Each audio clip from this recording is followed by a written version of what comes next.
over 2 weeks into marathon nuclear negotiations between Iran and 6 world powers, a deal finally seems closer than ever.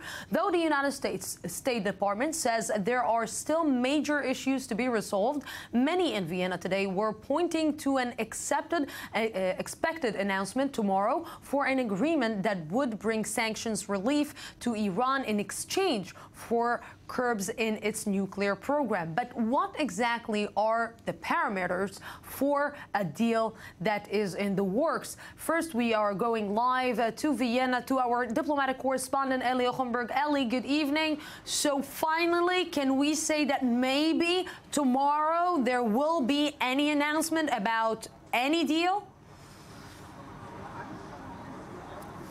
Yes, Lucy, what can I tell you? Buckle up. It seems that we're going to witness history in the making tomorrow, as it seems, the P5+1 and Tehran delegations have managed to reach understandings, and probably they will be prepared to present this historic agreement tomorrow morning. But don't be mistaken, negotiations here are still underway, discussing the detailed agreement. As you probably remember, we're talking about between 80 to 100 pages long, elaborated agreement, so they have a good couple of hours ahead of them just going over the wording and the details of this very elongated agreement. But again, from reports we received, they are very close. The deal is practically done, and it's only a matter of when, not if, at the moment. So if it's only a matter of when and not if, what are the gaps exactly that we're talking about right now between the P5+1 and Iran?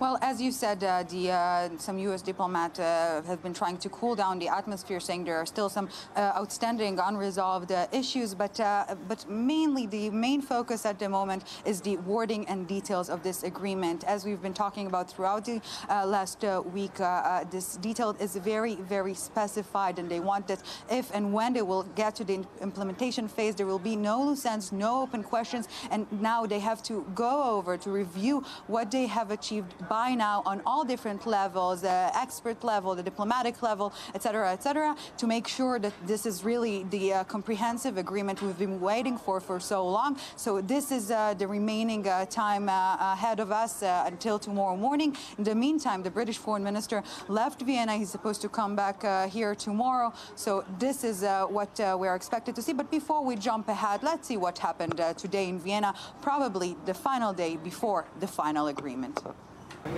Sunday is a decisive day for the Iran nuclear talks, as the 4th extended deadline is only hours away, and a final agreement finally seems within reach. Alongside the hectic discussions over details and technicalities of the impending agreement, some of the outstanding issues are still being debated, such as lifting the UN arms embargo on Iran. But both sides expressed optimism that this time they are going to make it. I hope we are finally entering the final stage of these marathon negotiations. I think we are there. You know France's position, the line of constructive firmness. I hope that it will now lead us quickly to a satisfactory decision. But despite the optimism in Vienna, vocal opposition to the deal is not letting up until the very last minute. Iran is not hiding its intentions to continue with its murderous aggression against those who are now negotiating with it. Maybe the powers are willing to give in to a reality underwritten by Iran, which includes unending calls for the destruction of Israel, but we will not accept that. Prime Minister Benjamin Netanyahu is not satisfied only with making general statements, but is also coming up with proof to back up Israel's and many other countries' fears. During the weekly cabinet meeting, the Israeli Prime Minister showed a 1994 video of then U.S. President Bill Clinton assuring that the agreement signed between the West and North Korea guaranteed the North Koreans would not get nuclear weapons. What happened next is already well known. This is a good deal for the United States. North Korea will freeze and then dismantle its nuclear program. South Korea and our other allies will be better protected. The entire world will be safer as we slow the spread of nuclear weapons. In the meantime, the P5+1 and Tehran delegations are working extra hard to make sure that the historic moment of an agreement on Iran's nuclear program, for better or for worse, will arrive. Thank you all very much. And with me right now here in the studio to understand a little bit more about what is going to happen in the next 24 hours is Iranian politics analyst Meir Javandafar. Good evening. Good evening, Lucy. You were angry about a specific thing, about a lot of things. No, not angry, but I think that the comparison of North Korea and Iran is inaccurate, because when President Clinton reached a deal with the North Koreans were far, and I emphasize the word far, more advanced in the nuclear weapon program than Iran is, as far as we know. I mean, there was even a CIA report that estimated that at that stage, quite possibly the North Koreans already had the capability or even had possibly built a nuclear weapon, although it was just an estimate. But the North Koreans were much more further ahead than Iran. And from, if I can judge by the Lausanne Agreement, the amount of inspections that we're going to see in Iran today is going to be much more comprehensive, including a complete control over the nuclear cycle from the moment the Iranians extract uranium to the moment they want to buy anything. Lucy, anything, if we go by the Lausanne Agreement, anything they want to buy, it will have to go through a committee for the nuclear program. So explain to me. 2 days before, 24 hours before, yesterday, we are hearing Ayatollah Khamenei going out and saying, even if we will reach a deal with the United States will continue being our enemy. We will continue fighting against the United States. So how, really, 48 hours before you reach a deal, is this the smart statement to get and say before you want to reach some kind of an understanding? It's not the smart statement. If anybody believed that Iran is going to change and going to become a pro-US country, this was never the case, Lucy. The Iranian regime is more scared of peace with the United States than war. Ayatollah Khamenei has had so many opportunities to improve relations with the United States, but he hasn't. He's doing this just because of the sanctions. He wants to save the economy of Iran.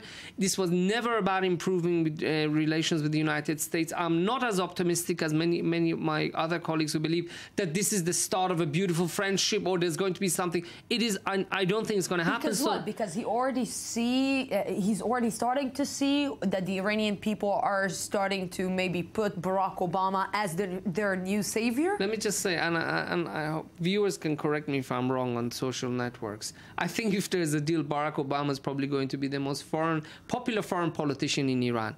And how do you think, millions of dollars have been spent on propaganda program inside the Iranian regime to portray the American government as evil? So if the president of the United States is seeing somebody who saved Iran's economy with Rouhani, what is that going to do to them? Just one, in the Lausanne Agreement after, do you remember we're sitting here? Yes. And Obama started talking, and it was for the first time a speech of a US president was broadcast live on Iranian television. Lucy, people were taking selfies of themselves with their television sets in Iran and putting it on social networks, selfies with Barack Obama. So if you're sitting in Iran at the conservative level, you have every reason to be very concerned. I want just to take you to some kind of a statement that we heard with an interview that our Arabic correspondent there, Mohammed Majadli in Vienna, conducted in Vienna. And it was with a high rank, somebody who's really close to the Iranian delegation. And he said a really interesting thing. He said that a deal will be good to Israel because at the end of the day, Israel will end up being the big empire of the region if a deal will be signed, and Iran will come next. Is it so? Maybe after we're looking at the situation, maybe Israel will gain from such a deal. First of all, we're not going to become an empire. We have enough problems with the West Bank. I don't see us even expanding even more, and Gaza. Are there good things for it? First of all, we have to look at the text. We have to look at the agreement. But I can say that, Lucy, if I were to tell you that there is going to be inspectors visiting Iran's sites every single day and reporting back to the IAEA, do you think that will be good for us? Of course it will be good for us. I'm not saying that the Iranian regime is all of a sudden going to become friends of the state of Israel or it's going to play nice. No. I think if the Lausanne Agreement is anything to go by, there are a lot of parts of an agreement that will serve the security of the state of Israel. Inspectors on the ground, checking Iran nuclear sites. Hopefully the PMD, finding out this is all good because foreign governments will be doing the work so that we don't have to. Meir Javandafar, thank you very much. Of course, you will continue being with us also tomorrow, and maybe tomorrow it will be the final deal. Thank you very much. Thank you, Lucy.